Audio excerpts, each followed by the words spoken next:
comment se passe donc cette transcription avec la synthèse de l'ARN messager qui va donc se retrouver au niveau du cytoplasme et par la voie donc de la traduction au niveau du ribosome, nous allons avoir donc la synthèse d'une chaîne polypeptidique ou donc la synthèse de protéines. Voilà, nous avons également donc des sites spécifiques qui vont lier donc ces deux sous-unités avec l'ARN ribosomal et l'ARN messager. Donc, vous avez le site P et le site A.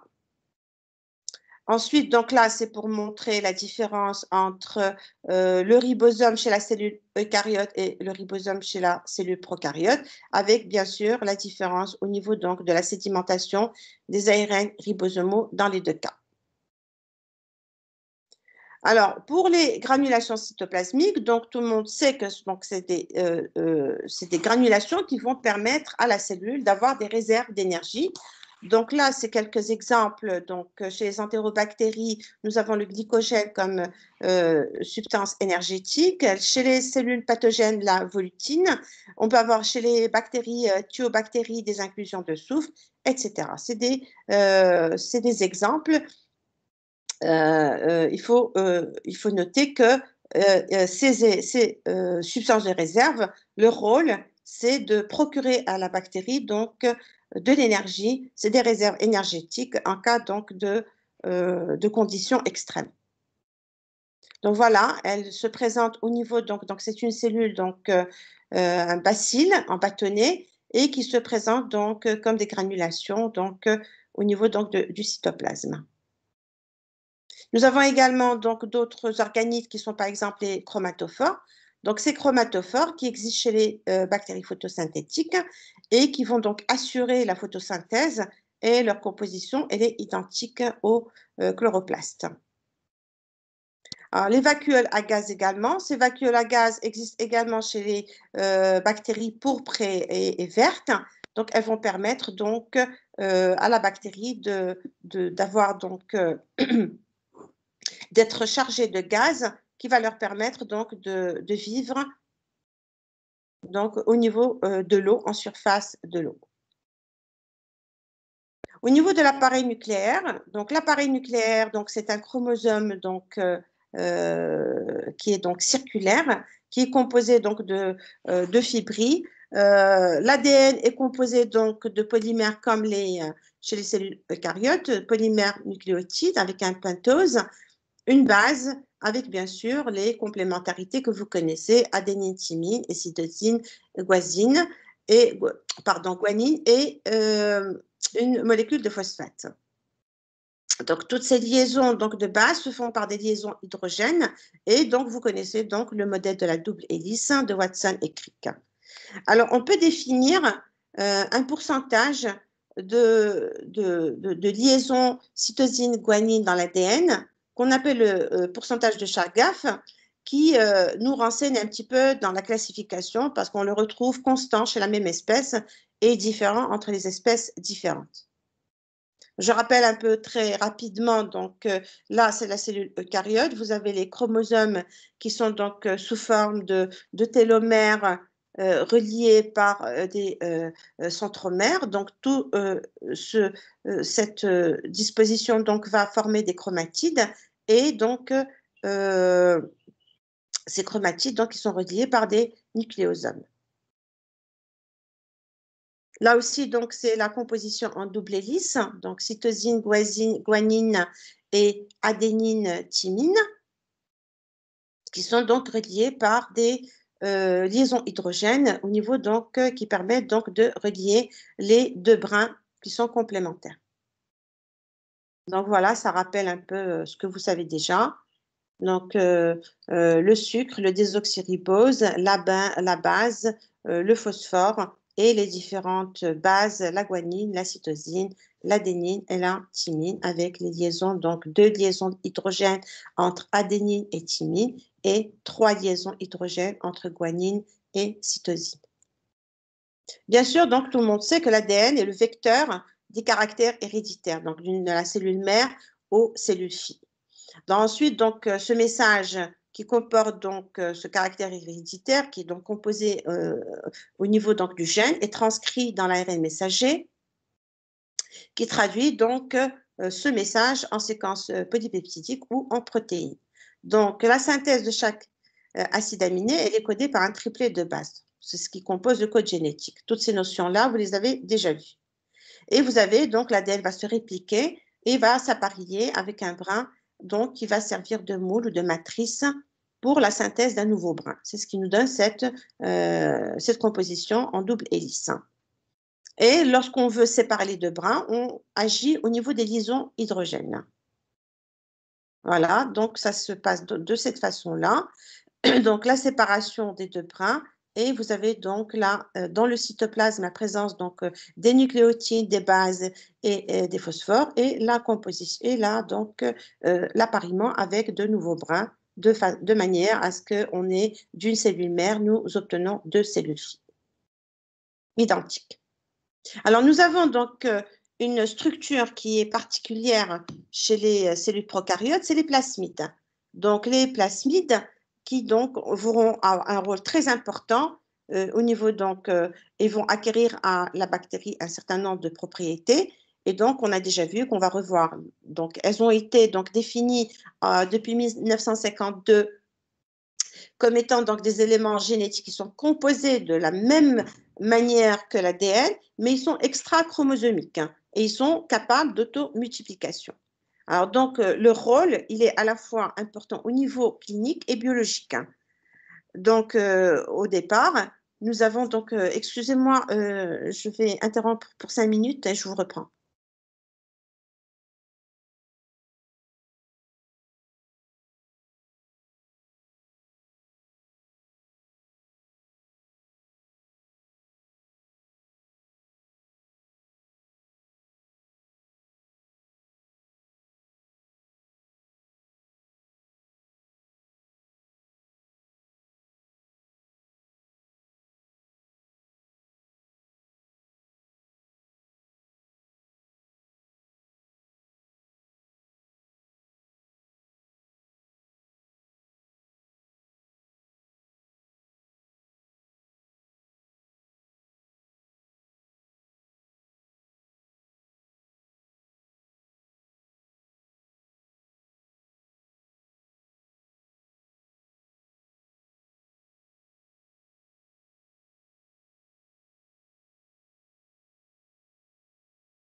Désolée pour cette interruption. Donc, je reprends. Pardon. Donc, c'est des organismes qui sont indépendants du chromosome bactérien et ils vont permettre de transférer de façon horizontale des gènes. Et donc, ces transferts de gènes vont pouvoir, comment dirais-je, procurer à la cellule bactérienne des avantages sélectifs, par exemple la résistance aux antibiotiques, aux biocides. On verra ça de façon beaucoup plus détaillée dans le cours de biotechnologie. Donc voilà leur présentation en microscopie électronique. Et nous allons voir donc ces propriétés. Alors déjà, il faut savoir et retenir que la plupart, dans 90% des cas cliniques, on a observé que les bactéries qui avaient un rôle pathogène avaient possédé un plasmide. Donc, elles avaient une résistance plasmidique. Donc, dans 90% des cas cliniques, la résistance plasmidique y est en cause. Alors que la résistance chromosomique est observée dans 10% des cas cliniques. Et en fait, cette résistance, elle résulte d'un processus d'évolution qui va permettre à la bactérie de conserver ses facultés d'adaptation.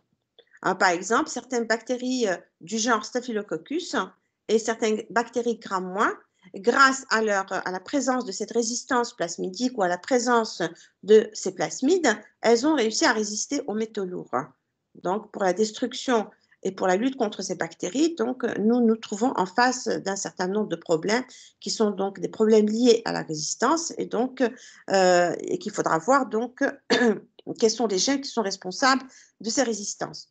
Au Japon, en 1959, donc les bactéries responsables de dysenterie, donc Shigella dysenteriae, ont acquis leur insensibilité au traitement antibiotique grâce à une résistance plasmidique. En 1933, on a découvert également chez Escherichia coli des gènes de résistance qu'on va appeler donc les Resistance Transfer Factor, RTF, et qui vont donc permettre à Escherichia coli de résister à un certain nombre donc, de moyens de lutte. Donc, ces résistances plasmidiques protègent la bactérie cible par différents moyens. Donc, nous avons cité quelques exemples, soit la modification de la cible, c'est-à-dire que l'antibiotique n'agit plus de la même manière, c'est-à-dire que le mode d'action ou le site dans lequel l'antibiotique va agir va être modifié, soit la bactérie va produire une enzyme qui va dénaturer ou qui va hydrolyser l'antibiotique, soit elle va permettre à la bactérie de devenir imperméable à cet antibiotique, à l'entrée de cet antibiotique par la modification des porines, les porines qui se trouvent donc au niveau donc, de la membrane externe, soit il va y avoir donc une modification au niveau des pompes des flux pour empêcher l'antibiotique de rentrer. Et donc, vous avez un certain nombre d'exemples qui vous permettent donc de voir un petit peu quel est l'impact de la présence de ces plasmides au niveau de ces bactéries. Alors, par exemple, la production de substances pathogènes également est sous la dépendance de déterminants plasmidiques. Les substances pathogènes vont héberger des plasmides qui vont avoir un rôle dans la pathogénicité, par exemple Escherichia coli entérotoxigénique, ETEC, responsable de la diarrhée du voyageur ou la maladie Torista que vous connaissez tous. Elle héberge deux plasmides, l'un qui code pour la colonisation et l'autre qui va coder pour des toxines, qui sont donc les entérotoxines, qui sont responsables donc de ces diarrhées. D'autres bactéries pathogènes vont donc posséder des plasmides de virulence qui vont avoir donc un pouvoir invasif et la bactérie va pouvoir donc, à partir du site de colonisation, va envahir tout le corps qui va donc l'héberger. Salmonella également procède donc des plasmides qui vont permettre à la paroi donc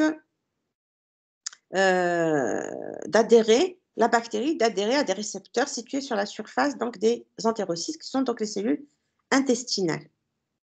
D'autres exemples, par exemple, le genre Agrobacterium va posséder des plasmides qui vont lui permettre donc, de coder pour des facteurs tumorigènes. Donc, c'est des facteurs qu'on appelle plasmide TI, tumor inducing.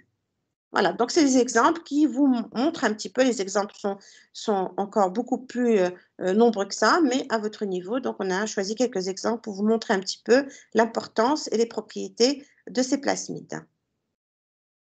Il y a également des bactéries, des protéines qui sont synthétisées par des bactéries et qui sont sous la dépendance de ces plasmides.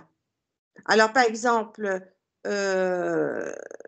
l'absorption donc exige un récepteur spécifique.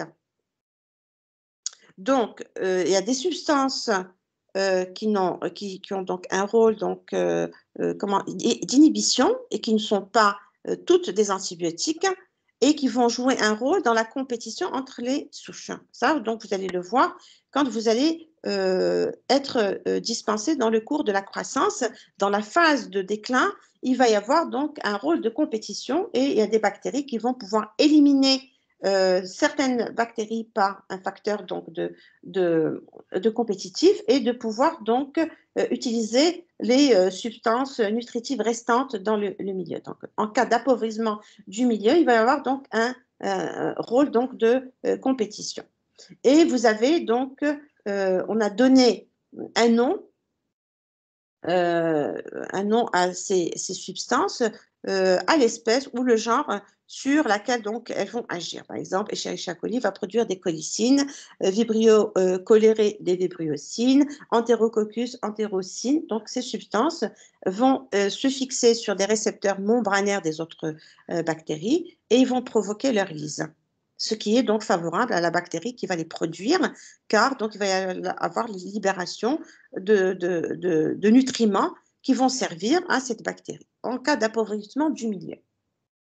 Donc, vous avez également chez Escherichia coli différentes catégories de bactériocines et donc qui sont bien sûr codées par des gènes plasmidiques. Et par exemple, vous avez donc le gène COL-E1 qui code une endonucléase, le gène COL-O3 qui code une ribonucléase qui inactive les ribosomes. Vous avez par exemple le lactobacillus, le lactococcus lactis va libérer la lysine qui peut être utilisée comme conservateur de viande. Alors, vous avez donc, pardon, je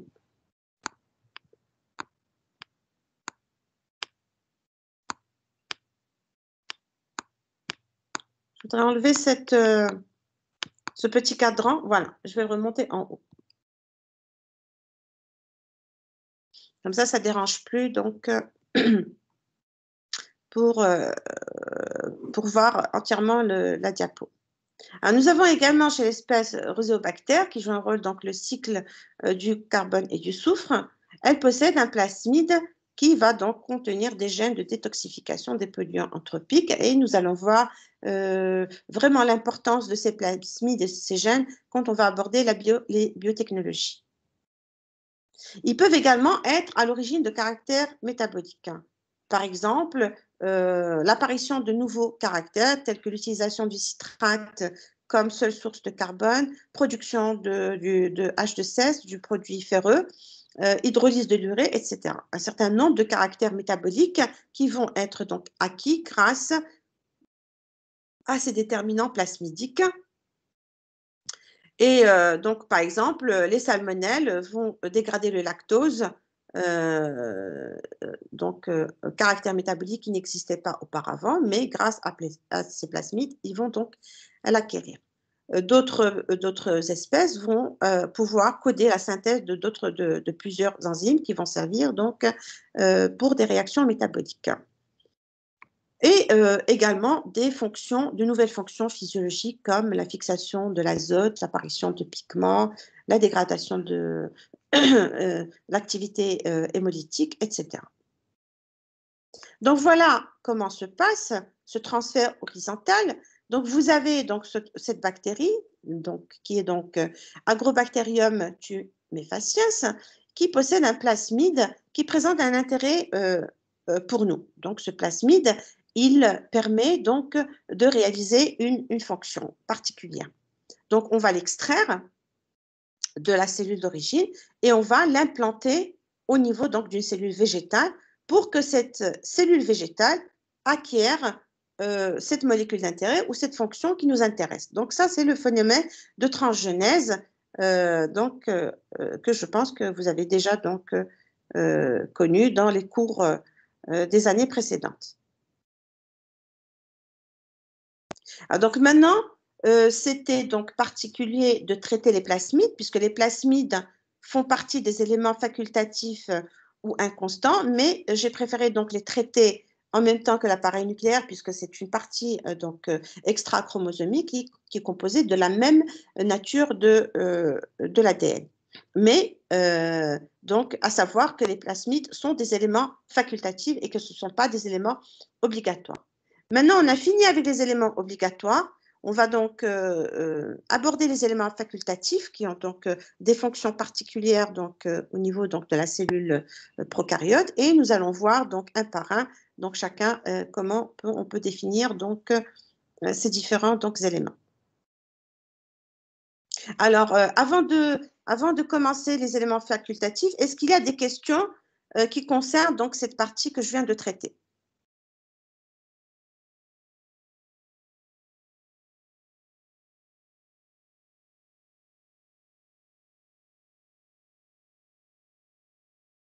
Est-ce que vous m'entendez? Oui, madame. Est-ce que je peux continuer ou est-ce qu'il y a des questions auxquelles je peux répondre?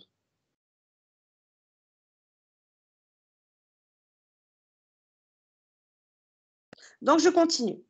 Alors, parmi ces éléments facultatifs, nous allons commencer par les éléments qui sont extérieurs à la paroi, qui sont donc la capsule, le flagelle, les piliers, et on verra qui sont à l'intérieur de la cellule, qui sont les spores et les plasmides. On va commencer par les éléments qui sont à l'extérieur. Donc, ces éléments, ils ont une composition, ils ont une fonction, et donc, ils vont assurer un certain nombre de rôles pour la cellule bactérienne. Donc, pour la capsule, c'est une couche composée de gélatine et de gélatine muqueuse compacte qui va entourer la paroi. Alors, donc, elle présente une surface externe libre et nette. On va pouvoir la mettre en évidence grâce à l'encre de Chine. Donc, on va mettre les cellules, on va mettre une goutte d'encre de Chine entre la mélamelle et on va observer un halo brillant, réfringent, donc qui entoure ces cellules. Et on saura que la bactérie possède une capsule. Au niveau du milieu de culture, les bactéries qui possèdent une capsule, elles vont donc donner un aspect muqueux à ces colonies. Donc, on peut également utiliser la réaction de Neufeld qui permet donc de gonfler la capsule et de la rendre beaucoup plus visible. De quoi est composée cette capsule? Elle est composée donc de polyosides et de polypeptides. Et bien entendu que la nature des constituants et le type d'enchaînement va pouvoir donc acquérir une certaine spécificité antigénique à la bactérie qui possède la capsule. Alors, nous avons au niveau des fonctions aucun rôle vital, c'est-à-dire que la cellule, on peut lui enlever sa capsule, elle continuera à se multiplier, elle continuera à croître. Donc, aucun rôle vital et indispensable à la cellule bactérienne. On a également pu montrer que ça reste un support d'un certain nombre de propriétés pathologiques et immunologiques chez certaines espèces. Par exemple, chez les pneumocoques, la présence de la capsule, elle provoque en 24 heures la mort des souris. Donc ça peut être un facteur important de survie. La capsule, certaines études ont montré qu'elle protège la cellule bactérienne contre la prédation, contre la phagocytose. Elle la protège également contre l'action d'un certain nombre d'agents chimiques, mais tous ces mécanismes-là sont encore mal connus et encore donc en cours d'étude. Donc voilà, nous avons donc notre cellule bactérienne, donc notre bacille, et nous avons donc cette capsule qui entoure la paroi. Donc c'est une bactérie encapsulée. Dans le dessin qui est donc en bas, c'est la même espèce mutante sans capsule. Au niveau donc du microscope optique, donc nous avons donc deux types de cellules, une cellule non capsulée, une cellule capsulée. Lorsqu'on met une goutte d'encre de Chine à l'état frais, on va avoir un espèce donc d'halo clair, c'est-à-dire une réfringence de la cellule bacillaire qui va apparaître. Et de cette façon, donc, nous pouvons montrer que cette espèce comporte une capsule.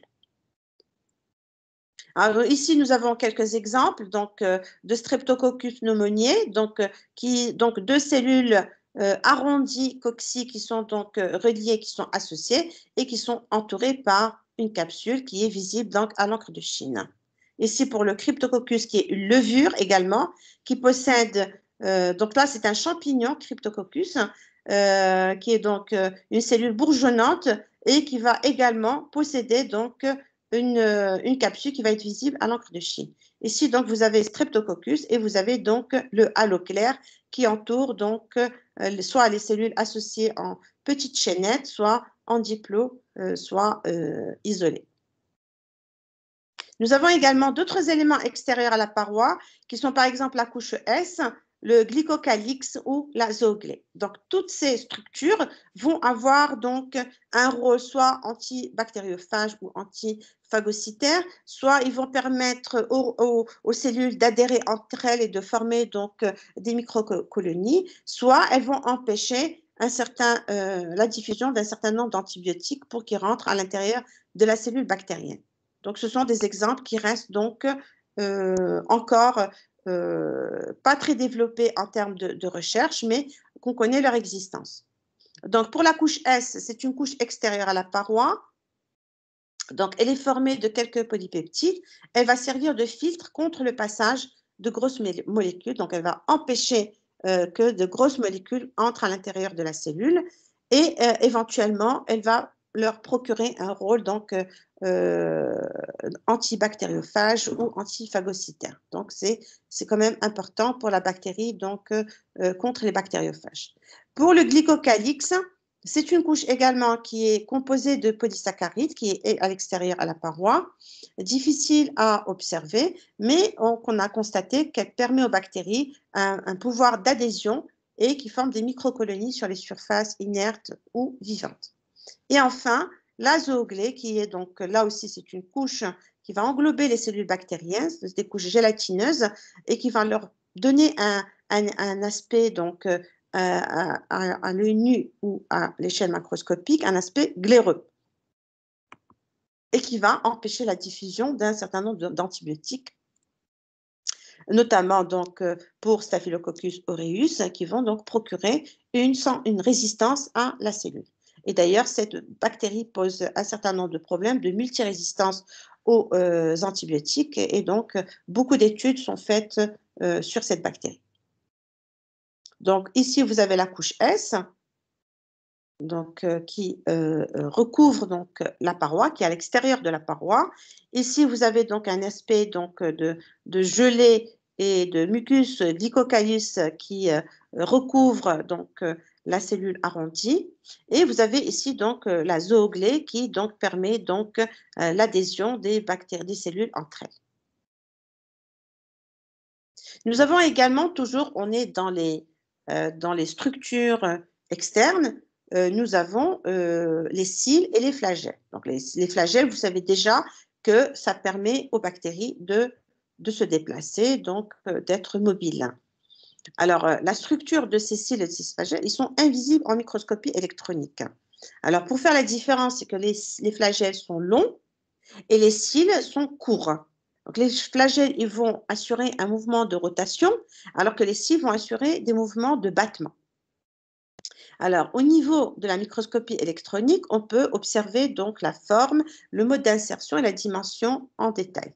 Donc, nous avons la dimension des flagelles varie entre 6 et 20 micromètres et l'épaisseur entre 12 et 25 nanomètres. Et le mode d'insertion de ces flagelles va avoir un rôle taxonomique, c'est-à-dire qu'il y aura un système, un aspect d'insertion différent, avec bien sûr, on verra un système polaire et un système péritriche qui va donc jouer un rôle taxonomique. Donc, la fonction d'abord, c'est la mobilité. Il y a des bactéries qui se déplacent sur la gélose molle. Alors, la gélose molle, c'est dans la composition entre 3 à 4 grammes par litre d'agar. Et on va donc on va pouvoir effectuer une piqûre centrale au niveau, donc jusqu'au fond du tube, au niveau de cette gélose. Et après incubation à 37 degrés 24 heures, nous allons avoir, si la bactérie est mobile, toute une culture, présence de culture autour de la piqûre centrale. Et nous avons également un chimiotactisme qui va donc être réalisé grâce à ces cils. Alors, vous avez donc des récepteurs qui sont autour de la membrane cytoplasmique et qui vont donc soit par la présence de substances répulsives produire des mouvements aléatoires avec des changements dans la direction de la nage, soit grâce à des substances attractives, nous allons avoir donc une progression de la cellule vers un signal chimiotactique. Donc, les propriétés, vous avez donc la présence d'antigènes autour de ces flagelles, donc, qui va différer au niveau donc, du nombre en fonction des espèces, de la séquence des acides aminés, et qui va présenter un intérêt également en taxonomie. C'est bien donc de voir un petit peu toutes les structures qui peuvent avoir un rôle en taxonomie de façon à ce que lorsqu'on aborde la classification, ça fera juste un rappel à des choses qu'on a déjà vues dans les structures précédentes. Alors donc vous avez ici votre Escherichia coli et vous avez donc des flagelles qui sont longs et vous avez des cils qui sont courts. Donc, voilà. Alors, donc l'aspect et de l'insertion des flagelles au niveau donc, de ces bactéries va jouer un rôle dans la classification. Alors, nous avons un système polaire et un système péritriche. Péritriche, ça veut dire que tous les cils sont autour, tous les flagelles sont autour de la bactérie, c'est-à-dire autour de la paroi, d'où le nom de péri, c'est-à-dire toute la périphérie de la bactérie comportera donc des flagelles. Vous avez le système polaire, ça veut dire dans un pôle. Soit dans un pôle, nous avons monotriche, un flagelle dans un pôle, une touffe de flagelles, donc l'ophotriche, dans les deux pôles, amphitriche. Donc, on a un certain nombre donc, d'insertions qui vont jouer un rôle dans la classification. Nous avons également la composition qui va différer selon qu'on est chez les grammes plus ou que l'on est chez les grammes moins. Il va y avoir donc le flagelle qui va être inséré, il va y avoir donc des anneaux d'insertion qui sont beaucoup plus nombreux chez les grammes moins que chez les grammes plus. Alors ici, donc, un certain nombre d'exemples de bactéries. Donc ici, Proteus vulgaris. Vous avez donc l'ophotriche, une touffe dans un pôle de la cellule. Ici, monotriche, un seul flagelle dans une touffe, donc avec le nom des bactéries donc, qui comportent ces différents aspects. Ici, par exemple, nous avons Spérium, donc c'est la forme qui est donc comment dirais-je, hélicoïdale. Vous avez deux touffes qui sont donc à l'extérieur de la cellule. Donc, de cette façon, toute cette différenciation de ciliature va jouer un rôle dans la classification des espèces. Alors, comme je disais, l'ultrastructure des flagelles sera différente selon qu'on a affaire à des cellules grammes moins ou à des cellules grammes plus. Alors, commençons par les grammes plus qui possèdent donc un peptidoglycane, une couche de peptidoglycane épaisse. Nous allons voir qu'il va y avoir donc un anneau d'insertion qui va donc se faire par un crochet et qui va donc comporter le flagelle. Ce qui n'est pas le cas au niveau des grammes moins, où on aura donc un anneau M qui est inséré dans la membrane cytoplasmique, un anneau un anneau S qui va être inséré dans l'espace périplasmique, un anneau P qui va être inséré dans la couche du peptidoglycane et un anneau L qui va être inséré dans la membrane externe. Donc, nous avons 4 anneaux d'insertion et un seul anneau d'insertion au niveau donc des grammes plus. Alors, parlons donc de ces substances qui vont avoir un rôle dans le déplacement des bactéries. Donc, soit nous avons des substances donc, qui vont assurer un chimiotactisme positif et la bactérie va assurer des mouvements aléatoires pour revenir, pour aller vers cette substance, aller vers donc, cette substance qui est donc attractive, soit ils vont avoir un chimiotactisme qui va donc, pardon, excusez-moi, et ça, donc c'est séparer donc des mouvements qui sont aléatoires, qui séparent donc par la présence de substances négatives. Et ici, vous avez donc un mouvement qui est donc directionnel vers la substance positive qui va donc assurer un chimiotactisme positif. Donc là aussi, nous avons une autre photo de l'ultrastructure des flagelles, à ne pas confondre avec l'ultrastructure des parois. Là aussi, donc, nous avons également une autre qui vous montre un petit peu donc l'insertion chez les... pardon, ici, donc, vous avez un seul anneau, donc c'est une gramme plus, un seul anneau d'insertion qui va donc insérer donc, le flagelle au niveau de la membrane cytoplasmique, alors qu'ici, nous aurons donc plusieurs anneaux qui vont donc selon la couche où l'anneau va s'insérer. Alors, nous avons également d'autres structures qui sont les pili ou fimbriers, toujours invisibles en microscopie optique, plutôt donc, sous forme d'appendices filiformes en microscopie électronique et qui vont assurer un certain nombre de fonctions différentes. Par exemple, les pili communs, type 1 ils vont assurer, ils sont en nombre de 100 autour de la cellule bactérienne. Ils sont courts et cassants avec donc des propriétés hémagglutinantes de la cellule bactérienne. En revanche, les pili sexuels, comme le nom l'indique, ils vont avoir un rôle dans la sexualité et dans la conjugaison de la cellule bactérienne. Donc, ils sont en nombre plus faible, de 1 à 4, plus long. Ils se terminent par le renflement, qui est donc le site d'insertion de bactériophages qui vont injecter leur matériel génétique dans le canal du pili et qui vont jouer un rôle dans la conjugaison. Donc, voilà, vous avez donc ici votre flagelle. Ici, vous avez les pili, et donc ici, donc sexuels. Ici, vous avez les fimbriers ou les pili communs. Donc, tout ça, c'est des appendices de la cellule bactérienne. Alors maintenant, on va commencer par, donc, je pense que pour finir cette partie d'éléments extérieurs, d'éléments inconstants, d'éléments facultatifs, on va donc aborder cette structure qui est donc la spore bactérienne, qui va procurer à la bactérie un certain nombre de propriétés que nous allons voir.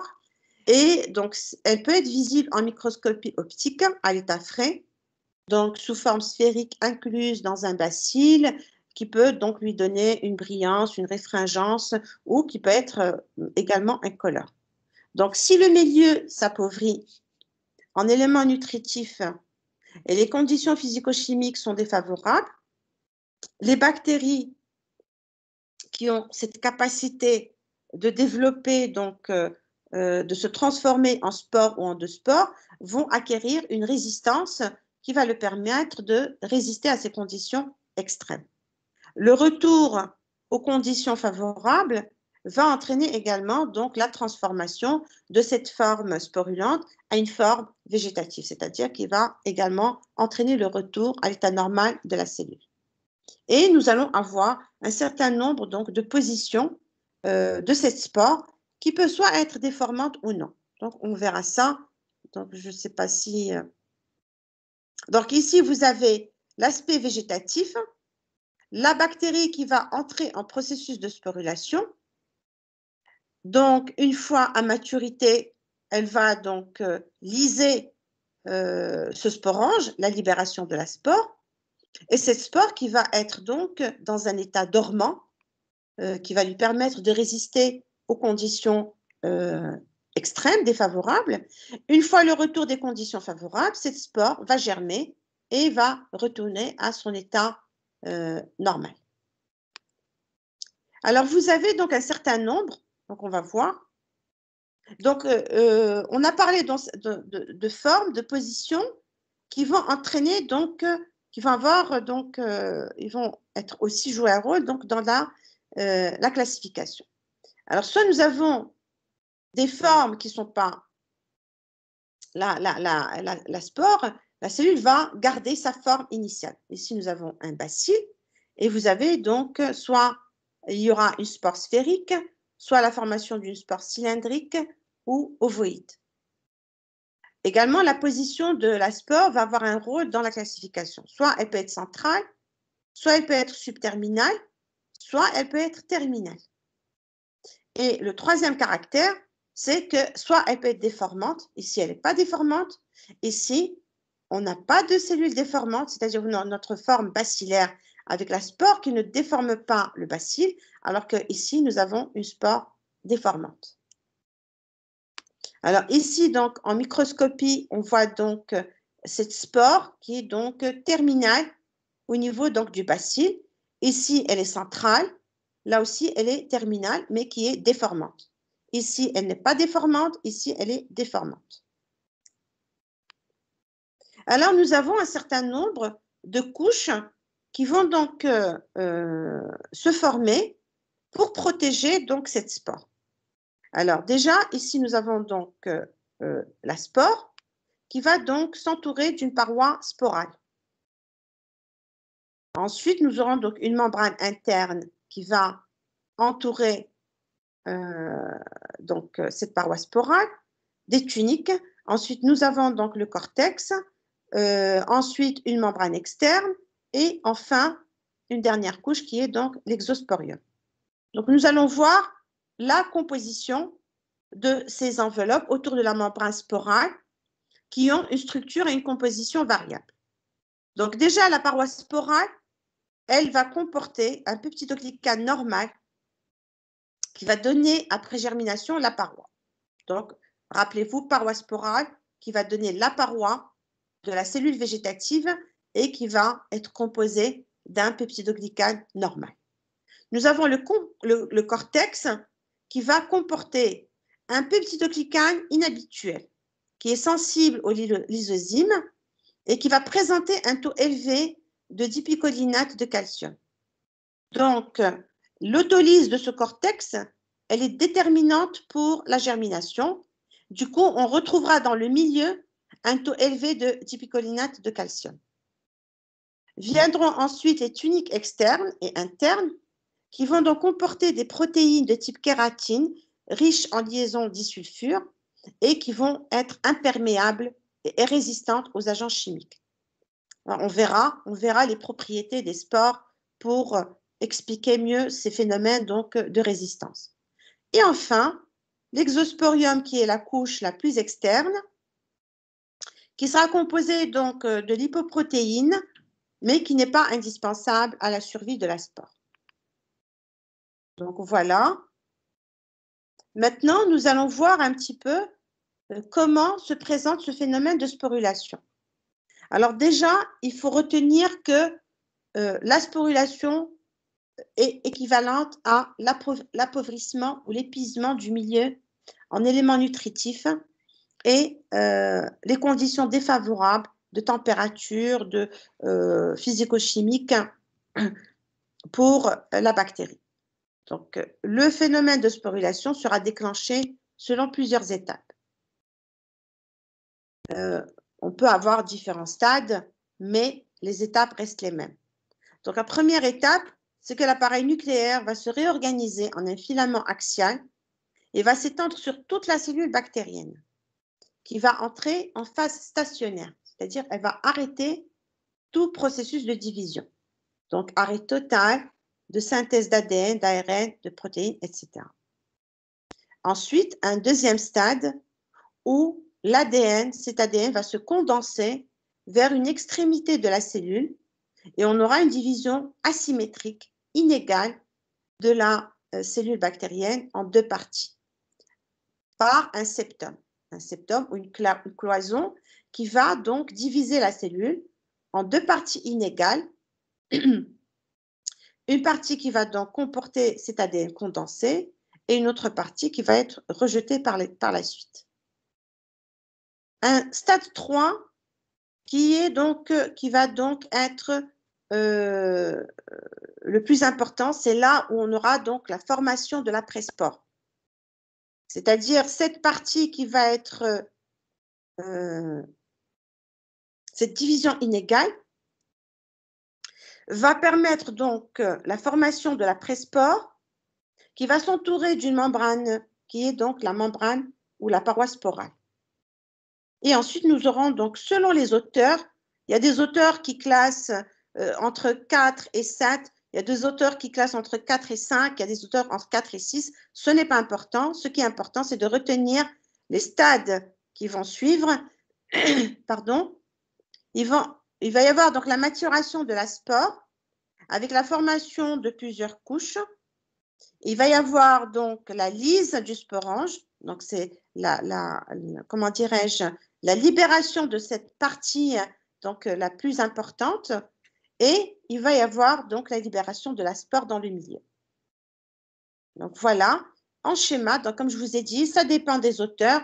Il y en a qui finissent le cycle au stade 6, il y en a qui le finissent au stade 7, il y en a qui le finissent au stade 5. Donc, quoi qu'il en soit, retenir que donc cette forme végétative de la cellule, donc il va y avoir donc une condensation de l'ADN, pardon, avec invagination de la membrane cytoplasmique et la formation du septum. Cette formation va entraîner deux parties inégales. Une partie qui va composer donc qui va contenir la spore et une autre partie qui va donc être rejetée. Ensuite, nous allons avoir donc la formation du protoplasme de la spore ou la formation de la pré-spore, d'accord, qui va être donc à l'extrémité de la cellule. Cette spore qui va donc s'envelopper de tunique et à maturité, elle va donc, il y aura la lyse, la libération de la spore et la lyse donc de notre cellule végétative. Et une fois qu'il y a un retour des conditions favorables, cette spore va germer et va libérer donc la cellule végétative dans son état normal. Donc c'est la même chose, de la même façon, nous avons donc la croissance, la division cellulaire avec la formation donc d'un filament axial, formation d'un septum, la formation de la paroi sporale ou de la pré-spore, ensuite la synthèse des tuniques sporales et maturation donc de cette spore et lyse donc de la cellule primaire et la libération de la spore. Une fois la spore elle est libre dans le milieu, elle va pouvoir donc résister aux conditions donc défavorables à l'appauvrissement du milieu, etc. Une fois le retour des conditions normales, elle va germer, elle va donner donc une cellule végétative normale. Donc là, j'ai insisté un peu sur le processus ou le cycle sporal pour vous montrer que ça dépend des auteurs. Le contenu reste le même, mais ça dépend des auteurs qui peuvent classer ça soit en 5 stades, ou en 6, ou en 7, ou en 8, etc. Quoi qu'il en soit, le contenu reste le même du cycle sporal. Donc, formation d'un filament, formation de 2 chromosomes en filament axial, donc condensation sur toute la cellule. Ensuite, une division asymétrique. Ici, donc, on peut parler d'un sporange qui va être donc lysé et qui va libérer la pré-spore. Et vous avez la formation d'un septum ou d'un filament axial qui va entraîner une asymétrie entre les deux cellules avec la formation de la pré-spore.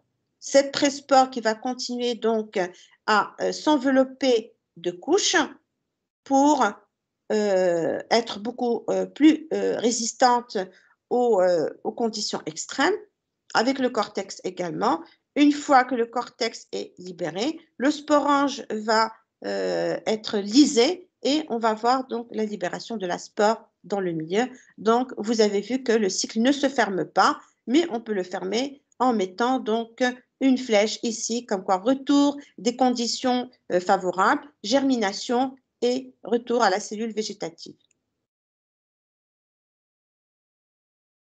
Alors, bien sûr que cette spore, elle va procurer à la bactérie un certain nombre de propriétés. Alors, la première, c'est la thermorésistance. Donc, pour les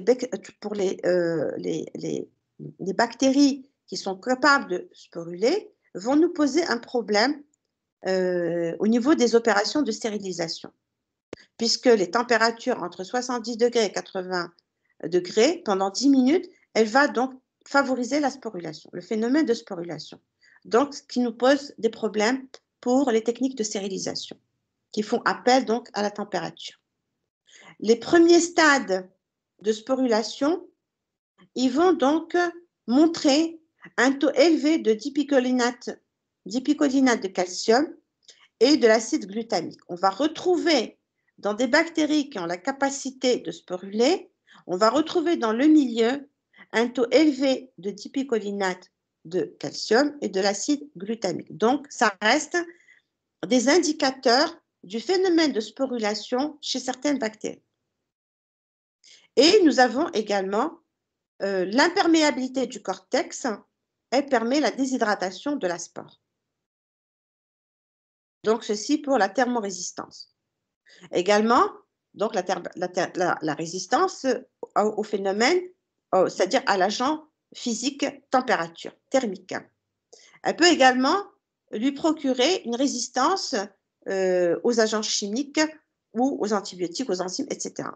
Alors, elles peuvent avoir développé des résistances aux agents chimiques, aux agents physiques, aux fortes pressions, et ils peuvent avoir, ça peut leur permettre de survivre pendant de longues années. Également, de nombreuses substances, de nombreuses espèces vont libérer des antibiotiques et des enzymes en phase stationnaire de croissance qui peut déclencher ce phénomène de sporulation. Donc, voilà, à votre niveau, on s'arrêtera à ces deux propriétés sans rentrer dans les détails. Maintenant, comment se fait le retour à l'état normal, c'est-à-dire la phase de germination? D'abord, la bactérie, dans l'état de sporulation, elle est dans un état de dormance. Excusez-moi, ma voix, elle est un peu pas très normale, donc je vais essayer donc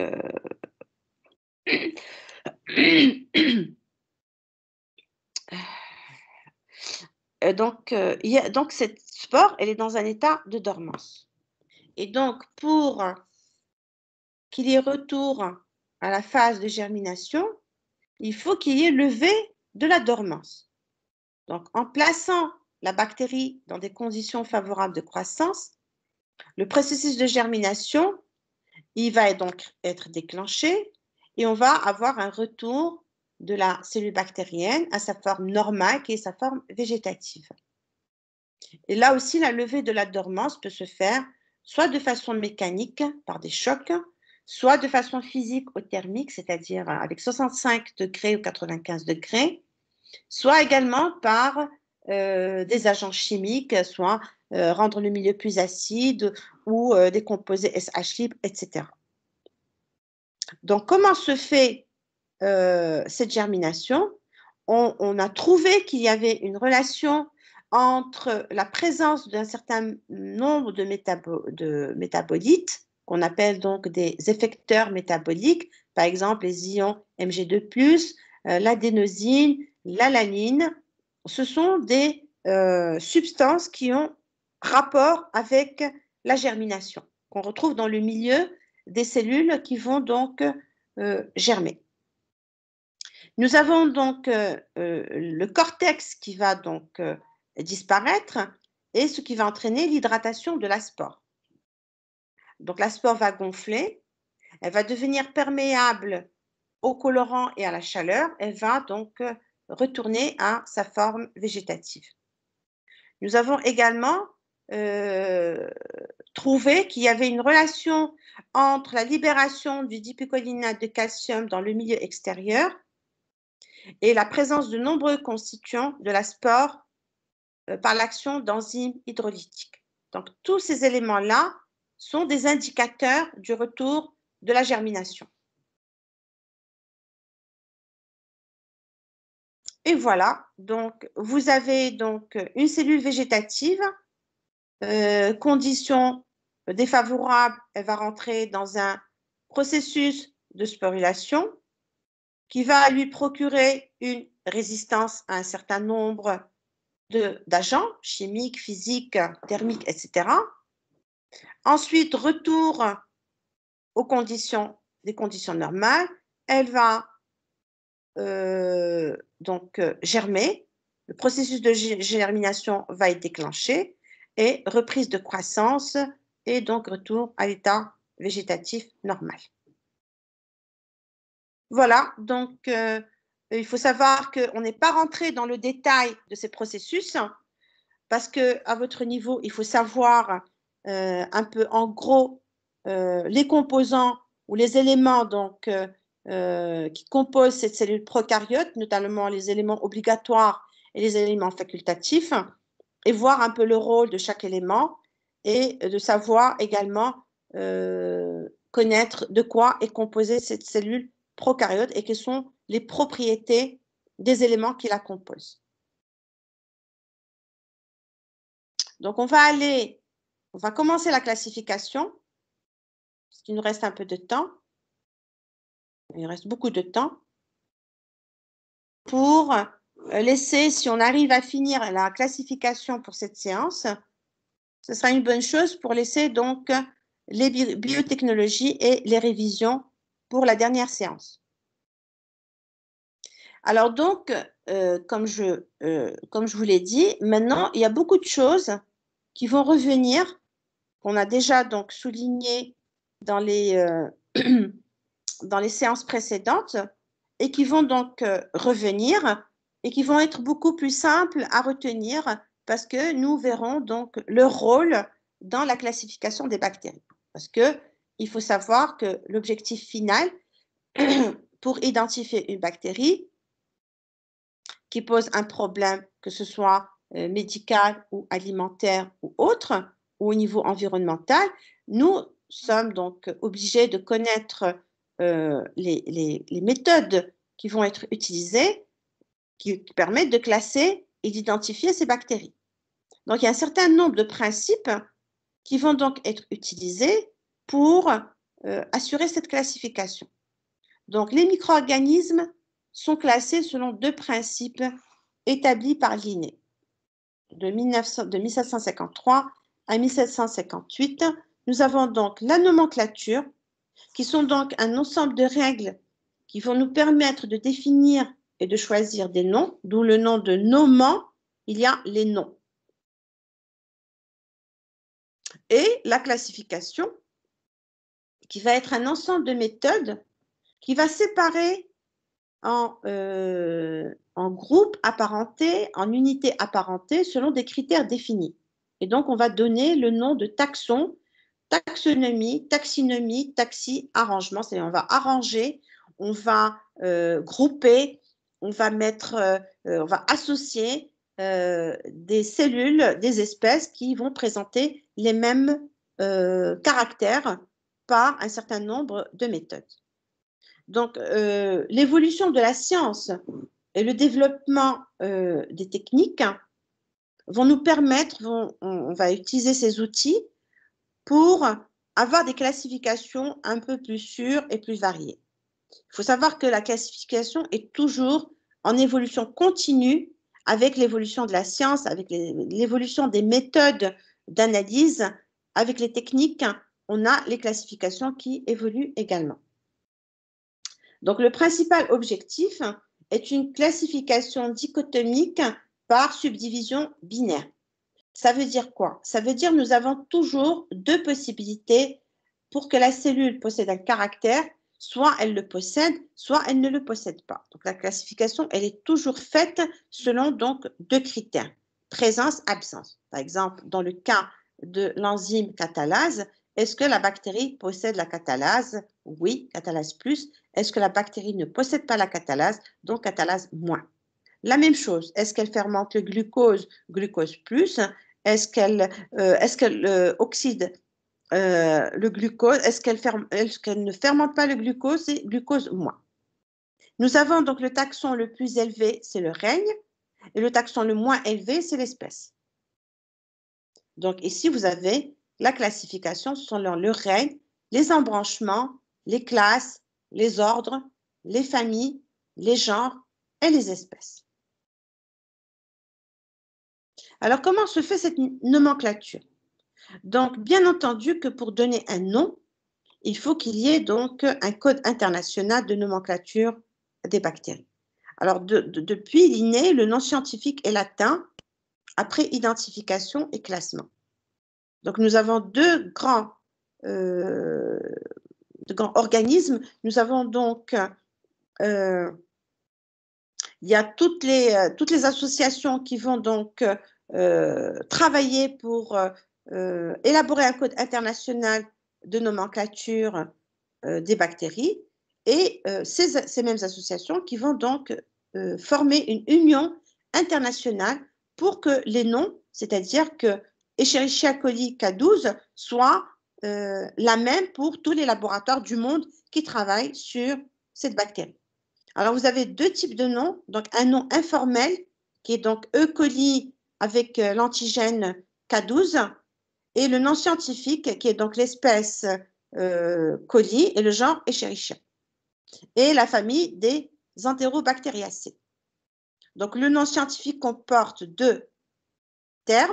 Le premier, c'est le genre et le deuxième, c'est l'espèce. Donc Escherichia, c'est le genre et coli, c'est l'espèce. Nous avons également un autre organisme qui est donc le Comité international de bactériologie systématique, qu'on appelle également le CIBS, qui est chargé d'établir les noms scientifiques selon des règles. Donc, bien entendu que tout ceci se fait selon donc, des normes, selon des règles bien établies que tout le monde doit respecter. Alors, le nom d'abord doit être stable et internationalement connu, c'est-à-dire par tous les laboratoires du monde qui travaillent sur une espèce doivent travailler sur l'espèce doit comporter le même nom.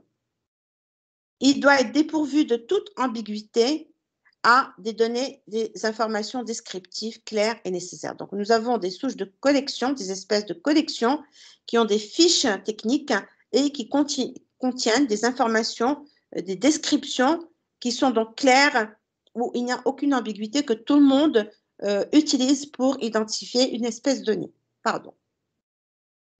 Et ensuite, on va donc, selon ces arrangements qu'on va composer, on aura donc des terminaisons, par exemple pour les ordres AL, pour les familles AC, pour la tribu, etc.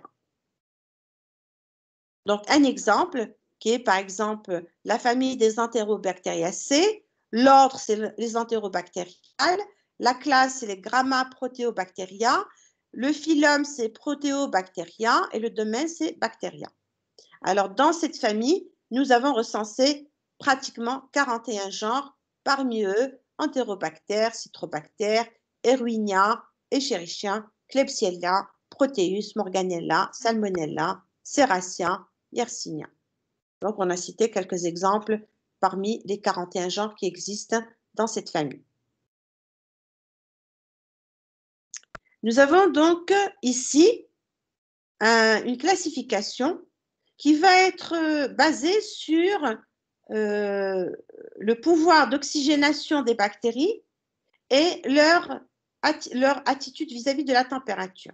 Donc, nous avons deux caractères qui vont permettre de faire toute cette classification des bactéries, les cyanobactéries, les eucaryotes, les archéobactéries, donc les vraies bactéries, les eucaryotes et les archéobactéries. Donc, nous avons, par exemple, ici, nous avons donc l'oxygénation obligatoire des bactéries.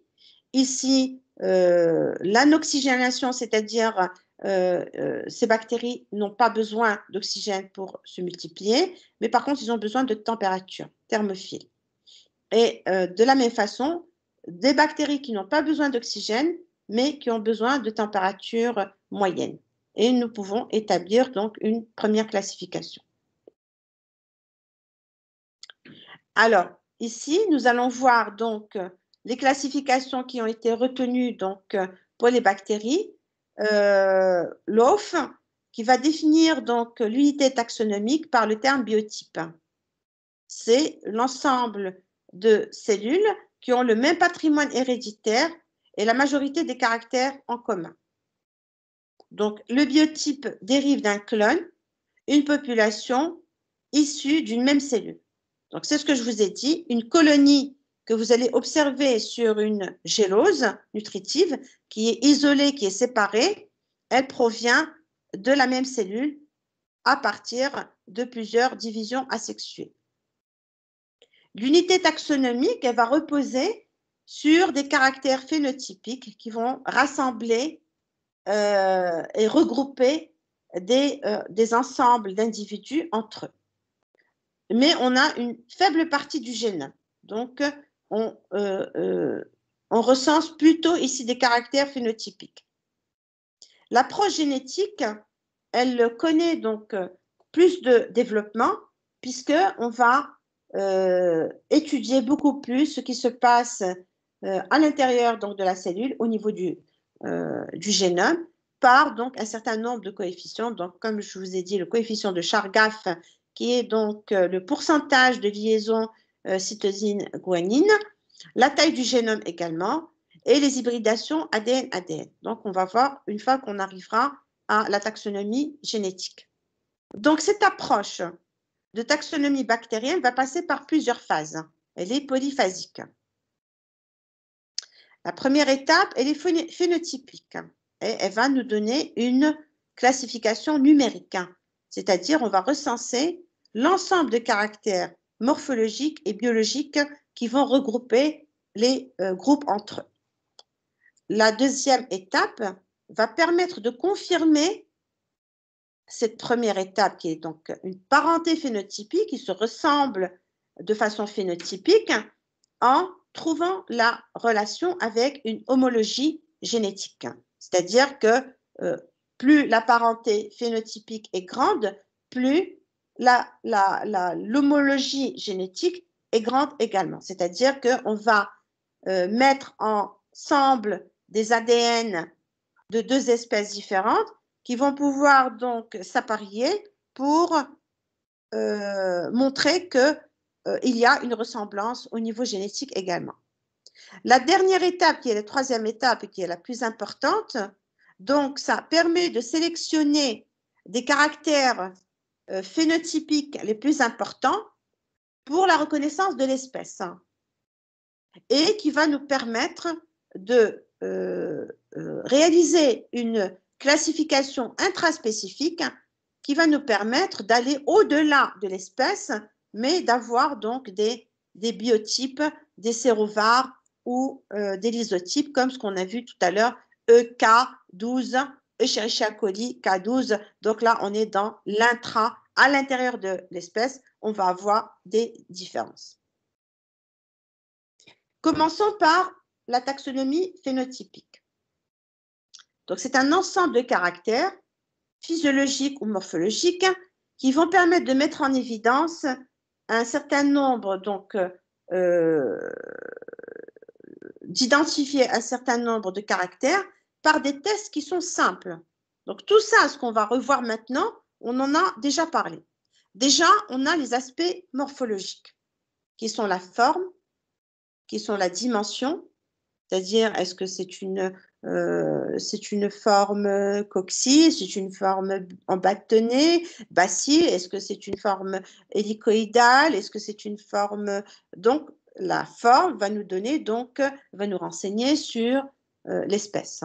La dimension, donc la taille, la présence de flagelles, la présence de spores, la présence également des éléments extérieurs de la paroi qu'on vient de voir, qui sont donc la capsule, le glycocalyx, donc l'azooglé, donc tous ces aspects morphologiques qu'on peut voir, qui peuvent donc nous donner une idée sur qu'on est en face d'une espèce différente. Ensuite, vous avez des aspects structuraux. Alors, vous avez donc la paroi. Est-ce que c'est une gramme plus? Est-ce que c'est une gramme moins? La nature du lipopolysaccharide, du LPS, qui se trouve au niveau donc, de la membrane externe, le mucopeptide, etc. Donc, nous allons voir un peu leur composition. Les aspects tinctoriaux qui sont liés donc, à la coloration de grammes. Les aspects trophiques qui sont donc, par exemple, vis-à-vis de l'oxygène. Donc ça, vous allez le voir en détail dans le cours du métabolisme avec M. Boussaïd. Et là, vous allez voir que les bactéries vont avoir des exigences vis-à-vis de l'oxygène. Il y a des bactéries qui vont avoir des exigences, elles ont besoin, c'est un besoin vital de l'oxygène pour qu'elles puissent survivre. Donc, on parle de bactéries aérobies strictes. Les bactéries anaéro, c'est-à-dire qu'elles sont indifférentes à la présence ou à l'absence, elles peuvent aussi bien croître en présence d'oxygène qu'en absence d'oxygène. Anaérobies strictes, ce sont des bactéries qui ont une exigence vitale de l'absence d'oxygène, c'est-à-dire qu'elles n'ont pas besoin d'oxygène pour croître. Vous avez également des notions de chimiotrophes, prototrophes vis-à-vis donc des éléments minéraux, des éléments organiques, etc. Nous avons également, toujours dans ce ce taxon phénotypique ou cette taxonomie phénotypique, nous avons des aspects métaboliques. Vous m'excusez 2 secondes, s'il vous plaît,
Voilà, désolée pour cette interruption.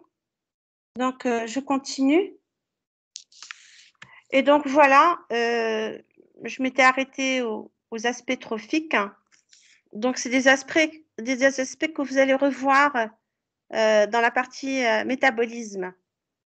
Vous avez également les aspects métaboliques, c'est-à-dire que la bactérie, est-ce qu'elle a donc capacité de fermenter, d'oxyder le glucose, de dégrader les matières protidiques, d'avoir des enzymes, donc un certain nombre de caractères qui vont donc permettre de faire la différence entre les différentes espèces. Nous pouvons également étudier un autre caractère qui est donc la sensibilité ou la résistance aux antibiotiques. Donc, on a un panel d'antibiotiques et donc on va faire agir ces antibiotiques sur différentes espèces et on va voir un peu leur pouvoir de sensibilité ou de résistance. De cette façon, on va définir donc un degré de ressemblance ou un coefficient de similitude qui va donc, comment dirais-je, qui va, en fait, c'est le résultat de la taxonomie numérique, qui est donc l'indice de Jacquard, et qui va donc nous permettre donc de réaliser une ressemblance entre deux souches A et B par l'équation le nombre de similitudes totales sur le nombre de similitudes totales plus le nombre de différences. Et on va réaliser un diagramme ou un dendrogramme qui est donc un arbre avec rameaux ou branches qui comportent des souches ou des phénons.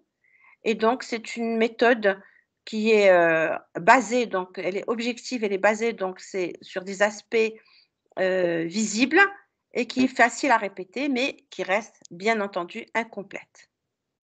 Alors ici, vous avez donc les souches et vous avez donc des pourcentages de ressemblance entre les différentes souches par l'étude des caractères entre ces souches. Nous avons également donc là aussi d'autres méthodes qui vont permettre donc de réaliser un pourcentage de similitude entre les différentes souches.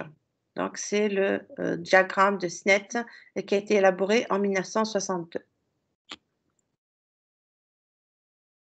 Alors, bien sûr que nous verrons qu'à chaque fois qu'on va aborder une taxonomie, qu'il y aura des avantages et des inconvénients. Donc, cette taxonomie phénotypique va présenter un certain nombre d'inconvénients parce qu'elle va rester un peu subjective, puisque selon les auteurs, chacun donc va avoir une, comment dirais-je, une analyse qui lui est propre, et donc les avis vont différer selon les auteurs. Et par nature, cette classification sera instable. Elle donne peu d'informations sur l'espèce et elle risque d'être incohérente avec l'évolution naturelle des espèces bactériennes. Donc, pour la classification numérique qui étudie plus de 100 caractères codés, soit 1, 0, 1 pour présent, 0 pour absent, pour une souche donnée, l'évaluation ne représente que 5 à 20% du potentiel génétique. Donc, on va recourir à d'autres classifications, qui sont notamment la classification génétique. Elle est où le... Donc, la classification génétique, on va avoir 3 caractères recherchés. Le coefficient de Chargaff, qui est le pourcentage de cytosine et de guanine, le taux d'hybridation ADN-ATN et les séquences d'ARN ribosomaux 16S et 5S. Alors, on commence par le pourcentage ou le coefficient de Chargaff qui va varier selon les espèces de 25 à 75%. Ça reste une information utile et nécessaire, mais elle présente l'inconvénient que la valeur discriminatoire, elle est faible, c'est-à-dire qu'on peut trouver plusieurs espèces différentes qui présentent le même pourcentage de Chargaff. Donc, ce n'est pas très spécifique. On passe donc à un autre critère qui est donc le taux d'hybridation ADN-ADN. Donc, on va casser les brins, les ADN des deux espèces, et on va réassocier le brin d'ADN de la souche A avec celui de la souche B. Et on trouve que dans la même espèce, on a pratiquement 70% à 100% d'hybridation. Donc, ça reste une mesure indispensable à l'analyse taxonomique, mais on peut trouver, par exemple, dans une même famille d'hybridation, on peut trouver un pourcentage d'hybridation qui peut être le même entre des différentes espèces. Donc, là aussi, c'est un inconvénient, puisqu'on a pratiquement 30% qui reste une valeur qui peut différencier les cellules entre elles, les espèces entre elles. Et enfin, nous avons un troisième critère qui est donc l'étude des séquences des ARN ribosomaux, donc l'ARN 16S et l'ARN 5S. Alors, on a vu que l'analyse de l'ARN 16S est devenue un chronomètre de l'évolution. Ça nous a permis de suivre l'évolution des espèces à partir donc de l'analyse de cet ARN. Également, on a pu montrer que dans le diagnostic d'une infection, on a vu que l'ARN 5S était un peu responsable, ou je dirais, il jouait un rôle dans l'étiologie donc pathologique de la cellule bactérienne. Donc là, c'est donc pour montrer le coefficient de Chargaff, c'est-à-dire l'analyse de la complémentarité des bases cytosine et guanine. Et ici, nous avons, par exemple, pour le ribosome 16S, qui donc reste un chronomètre pour suivre l'évolution des espèces, nous avons donc, il se trouve dans la petite sous-unité. Il va nous permettre donc cet ARN de coder en plusieurs copies donc les organismes, chaque micro-organisme, et qui va donc s'avérer très utile pour reconstruire l'histoire évolutive des micro-organismes et bien sûr montrer les divergences génétiques anciennes. Donc là, c'était juste pour, là on l'a déjà vu, pour reprendre la différence des ribosomes entre les cellules eucaryotes et les cellules prokaryotes.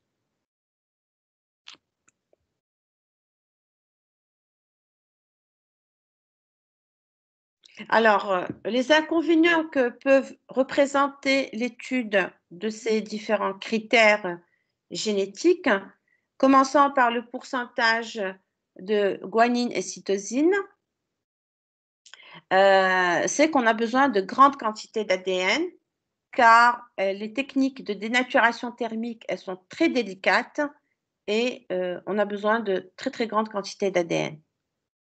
Le deuxième inconvénient, c'est qu'elles sont peu reproductibles. Alors, aujourd'hui, actuellement, les cellules bactériennes dont le pourcentage cytosine-guanine diffère de 5% ne sont pas de la même espèce. Et les cellules dont le pourcentage de Chargaff diffère de 10% ne sont pas du même genre. De plus, on a des valeurs en pourcentage cytosine-guanine qui sont identiques et qui montrent que les cellules ne sont pas semblables. Les bases peuvent être disposées de manière différente sur l'ADN. Donc tout ça, c'est les inconvénients que représente donc une classification qui peut être basée sur le pourcentage de Chargaff. Nous avons également, pour l'hybridation ADN-ADN, par action de température, nous arrivons à séparer les deux brins d'ADN. Et donc, une fois qu'on réalise le refroidissement lent, on va permettre la réassociation des deux brins des deux espèces. Et on peut marquer un brin par un isotope radioactif et on peut voir si les deux ADN sont homologues, on a une fermeture agliciaire. Si les deux ADN sont différents, on a des appariements par quelques liaisons éparses. Donc, ça reste une technique non adaptée pour les espèces très, très différentes. Donc, voilà, quand vous avez les deux brins qui sont homologues, vous avez donc une fermeture agliciaire. Quand les deux brins ne sont pas homologues, ben, nous avons des fermetures éparses.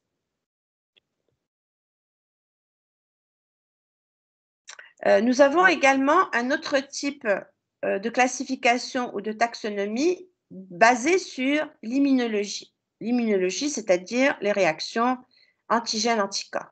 C'est la présence des antigènes sur la cellule bactérienne. Alors, nous avons vu que les cellules bactériennes sont des mosaïques d'antigènes, notamment sur le flagelle, sur les pili, la paroi, la membrane, la capsule. Toutes ces structures possèdent des antigènes de surface. Et la présence de ces antigènes de surface va nous servir et on va l'utiliser pour identifier les bactéries, mais surtout de pouvoir réaliser la classification à l'intérieur de l'espèce. Une fois que nous avons identifié l'espèce et que nous voulons voir les différences intraspécifiques, nous allons donc faire appel à cette taxonomie immunologique. Donc, de nombreuses espèces sont subdivisées en sérotypes. Alors là, je vous donne quelques exemples. Par exemple, le genre Salmonella, selon la classification de Kaufmann en 1966, il a pu donc classer ce genre en 2000 sérotypes. Escherichia coli également possède de nombreux sérotypes grâce aux antigènes somatiques et antigènes de surface. Le genre Streptococcus également possède plusieurs sérotypes A, B, C, etc. Donc, cette approche immunologique va présenter un intérêt et surtout, elle sera importante au niveau intraspécifique. Elle est simple à mettre en œuvre, c'est-à-dire à mettre en pratique, et on peut toujours l'utiliser quand c'est possible. Le problème, c'est que des bactéries peuvent posséder les mêmes antigènes et être très différentes. Donc, ce n'est pas spécifique. Et tous les antigènes ne sont pas détectables dans les conditions expérimentales. Donc ça, ce sont les inconvénients. Donc, il faut retenir toujours, quand vous apprenez une méthode, il faut connaître les avantages de la méthode et les inconvénients de la méthode. Alors, vous avez donc ici votre antigène et vous avez donc les réactions anticorps. Donc, par des phénomènes d'agglutination, nous pouvons donc très rapidement mettre en œuvre ces réactions antigéniques. Alors donc, on peut mettre en évidence dans ces antigènes structuraux, bactériens ou viraux, qui permettent donc d'avancer dans le diagnostic, en sérotype, sérogroupe, biovar, etc. Et donc là, les bactéries possèdent de nombreux antigènes qui sont reconnus par des anticorps. Et nous avons donc des réactions qui sont antigènes-anticorps, qui sont assez spécifiques et qui peuvent typer une souche. Enfin, nous avons donc une taxonomie basée sur la chimie, sur l'analyse physico-chimique des cellules bactériennes ou de leurs composants de structure. Donc, ça apporte également de nouvelles informations pour la classification et l'identification. Donc, vous avez vu, nous avons vu auparavant la paroi, la membrane, les différents lipides polaires, les profils protéiques et tout ça, ils sont différents.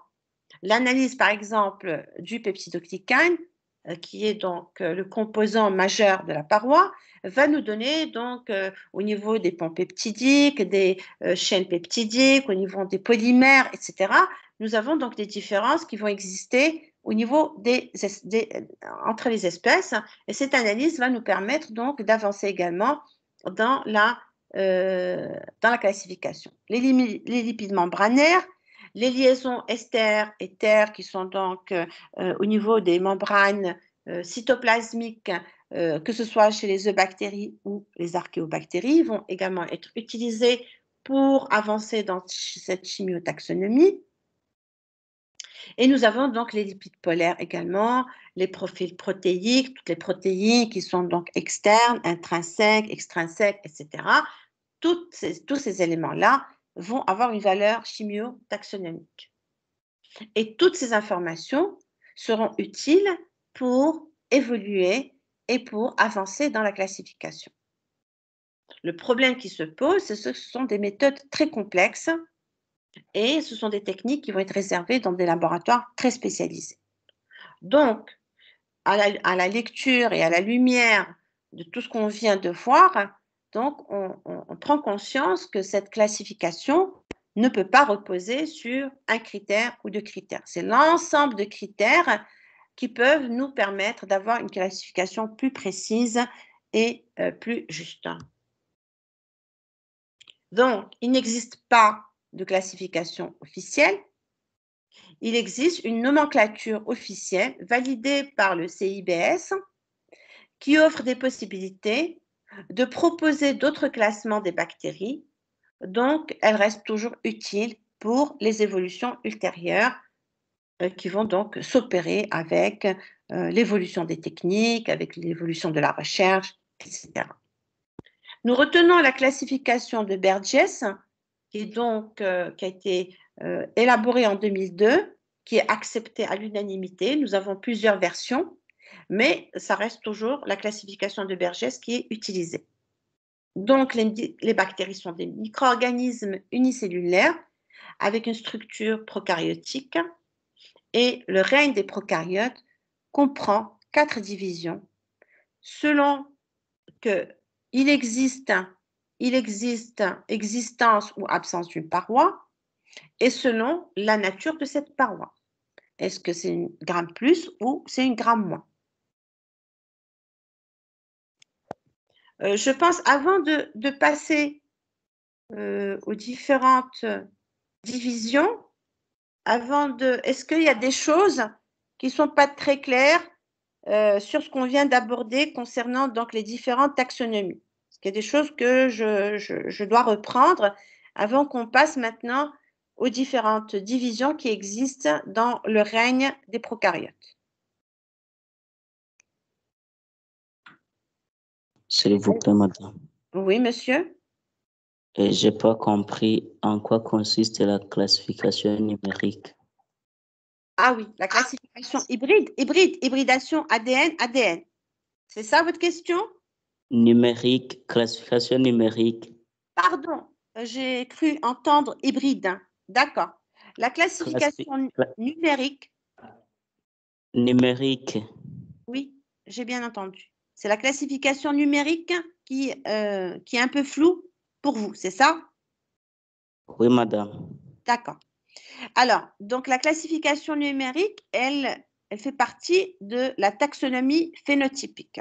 Donc, je vais y revenir pour que vous voyez plus clair de quoi je parle. Alors, cette classification phénotypique, elle est fondée sur un certain nombre, plusieurs aspects, plusieurs caractères. C'est-à-dire, on va commencer à, comment dirais-je, à récolter toutes les informations qui concernent la morphologie, la structure, les colorations, les aspects métaboliques ou trophiques, les aspects de résistance. Donc, ça peut pratiquement comporter 100 caractères, 200, 300 caractères pour chaque espèce. Et nous allons faire une analyse numérique, c'est-à-dire qu'on va prendre des souches, par exemple 2 souches qui sont différentes, 2 espèces qui sont différentes, pour lesquelles on a analysé les mêmes caractères et on va voir en quoi ils se ressemblent. Par exemple, j'ai analysé la forme. Donc, pour les 2 espèces, elles ont la même forme. Elles ont la même dimension. Une qui a le flagelle, l'autre qui n'a pas de flagelle. Une qui a le spore, l'autre, elle n'a pas la spore. Et j'établis un tableau de similitude et de différence entre ces 2 espèces. Et donc, par exemple, pour l'étude de 100 caractères, je vais retrouver que les 2 espèces ont 50% de ressemblance, 50% de différence entre présence de parois, gramme plus, gramme moins, l'analyse du mucopeptide, du LPS, les aspects trophiques, le glucose, les différents sucres, les différentes protéines, les enzymes, ceci. D'accord? Donc ça, au niveau, c'est une numération de plusieurs caractères qui nous donne une analyse numérique. D'accord? Cette ressemblance, cette analyse qui va me permettre d'étudier et de faire la différence entre deux espèces va me permettre de calculer un indice qui s'appelle l'indice de Jacquard, qui est donc la ressemblance entre les deux espèces A et B, c'est le nombre de ressemblances totales sur le nombre de ressemblances totales plus le nombre de différences. Et de cette façon, je vais, par exemple, pour l'espèce A et B, l'espèce A et B, d'accord? J'ai étudié donc ici, vous avez A, entre A et A, j'ai 100% de ressemblance. Entre B et B, j'ai 100% de ressemblance. Par contre, entre la souche A et la souche J, j'ai par exemple entre 60 et 69 similitudes, pourcentage de similitudes. C'est-à-dire que parmi tous les caractères, je vais fixer le nombre de caractères que je vais étudier, que je vais analyser. Par exemple, je vais fixer 100 caractères que je vais étudier. Et parmi les 100 caractères, je vais prendre une souche 1, une souche 2 qui sont différentes, une espèce 1, une espèce 2 qui sont différentes. Je vais commencer à analyser chaque espèce et ensuite, je vais dire quels sont les pourcentages de ressemblance et les pourcentages de différence. Est-ce que vous avez compris? Oui, madame. Merci. Est-ce qu'il y a d'autres questions? Non. Donc, on va donner 5 minutes pour voir s'il y a des questions qui sont les bienvenues. Donc, avant qu'on commence vraiment la classification, parce que là, on va rentrer dans les groupes et chaque groupe va comporter un certain nombre de caractères qui vont l'identifier. S'il y a encore des ambiguïtés sur ce qu'on vient de voir, je préfère qu'on prenne 5 minutes, 10 minutes et donc réagir, avoir votre interactivité sur ce qui vient d'être dispensé et donc avant donc de passer à autre chose. Donc, je suis à votre écoute s'il y a d'autres questions.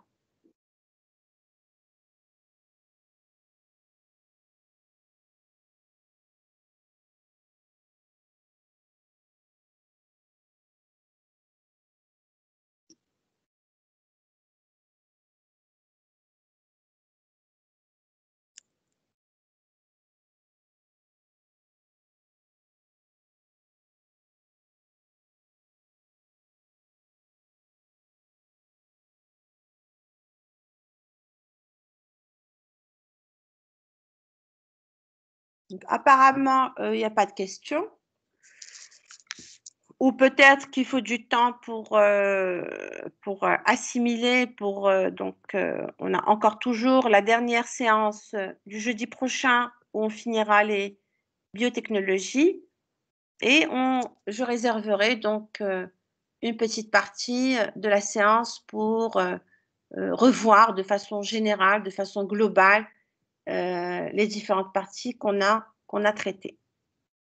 Alors, il faudra noter que pour l'examen qui aura lieu le jeudi 22 à 15 heures, vous avez les 2 TD et vous avez donc toutes les présentations donc, que je vous ai déposées, commençant par l'historique jusqu'à la biotechnologie.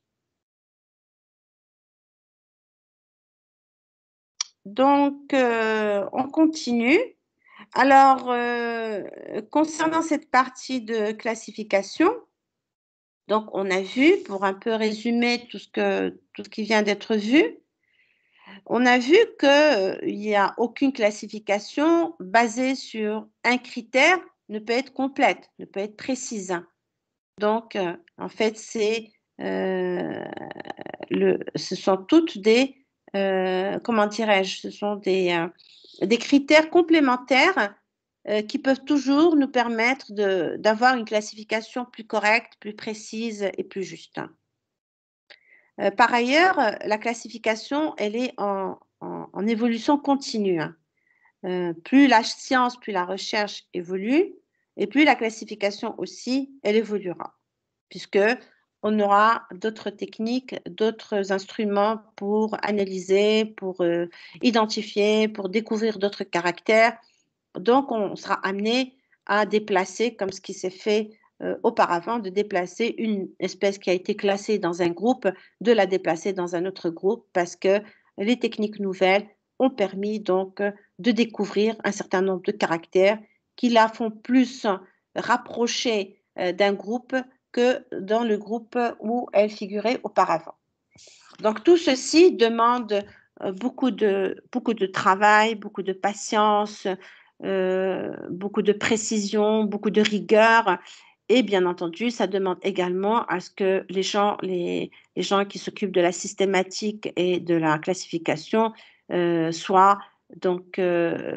conforment à des codes, se conforment à des règles pour qu'il n'y ait pas donc comment dirais-je, des différences entre les différents laboratoires, de façon à pouvoir faire des méta-analyses, qu'une bactérie pathogène qui pose un problème au Maroc, qu'elle le pose en France, ben c'est la même bactérie. C'est pas, on ne parle pas de deux bactéries différentes.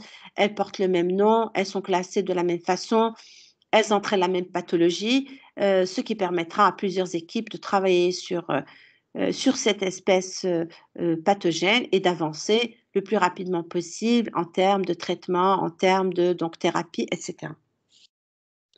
Donc, d'où la nécessité d'avoir les mêmes classifications, d'avoir un organisme ou un comité qui est donc composé de microbiologistes, d'associations de microbiologistes, qui va veiller donc à la standardisation des techniques d'analyse, des méthodes de mesure, etc. Il faut que tout soit normalisé, tout doit être standardisé pour que tout le monde travaille de la même manière et travaille sur les mêmes critères.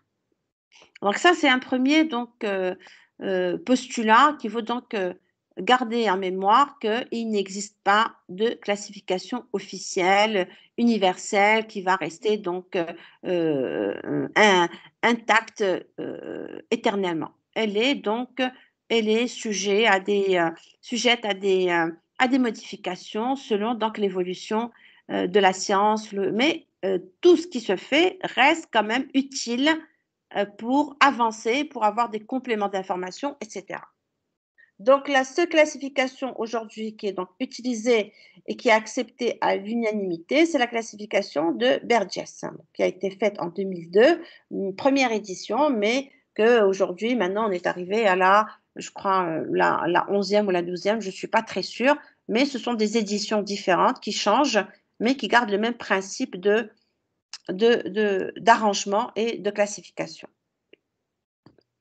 Donc, comme je disais, les bactéries, donc, c'est des micro-organismes unicellulaires et donc le règne des prokaryotes va donc se diviser en 4 divisions selon l'absence ou la présence de la paroi et selon la nature de la paroi. Je pense que j'arrive à la fin de la séance, on est 10h25. J'aimerais pas qu'on arrête, j'aimerais pas qu'on aborde cette classification et puis qu'on l'arrête parce qu'on va commencer les différents groupes, etc. Donc, je préfère qu'on laisse ce qui nous reste pour la prochaine séance et pouvoir aborder donc cette classification, ces 4 divisions de façon beaucoup, je dirais, ininterrompue. Et ça va nous servir également pour aborder donc les biotechnologies. Voilà. Il nous reste, je ne sais pas, 2-3 minutes. Donc, je vais les réserver à des informations. Voilà. J'espère que les étudiants qui n'étaient pas présents en début de séance et qui n'ont pas entendu ce que j'ai dit, ils sont présents maintenant. Alors, on est combien? On est 44. On est 44 alors que la promotion, elle est composée de 290. Ça veut dire que une fois qu'on enregistre, et une fois qu'on dispose de la présentation, donc ce n'est pas la peine d'assister à la séance du prof. Donc ça, c'est un choix qui vous appartient, mais malheureusement, les gens, ils ratent beaucoup de choses parce qu'on peut interagir, on peut effectuer énormément. Donc, il y a beaucoup de choses qui peuvent être dites, qui peuvent être réexpliquées, etc. En distanciel. Je redis au groupe, donc s'il n'était pas présent, le groupe 3B qui avait TP hier matin de 8h30 à 12h30. Non, madame, le TP du groupe 3B est demain, pour demain. C'était le groupe 5. Oui, madame, c'est le groupe 5. Ah. Attendez. Je vais vérifier tout de suite. Excusez-moi.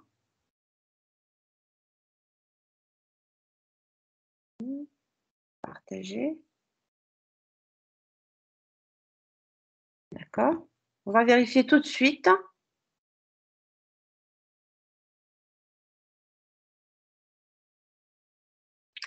Alors voilà. Oui, c'est le groupe A. Les étudiants du groupe A hier, il y a eu pratiquement 10 qui sont absents. Et depuis le début, j'ai insisté sur le fait que les groupes sont répartis par 12. On a 12 paillasses, 12 étudiants.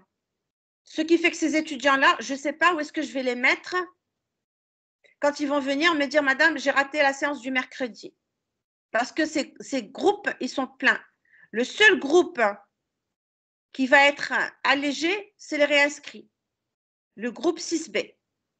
Et je ne sais pas combien de places qui sont libres. Donc, on a un réel problème pour les personnes qui ne sont pas venues hier.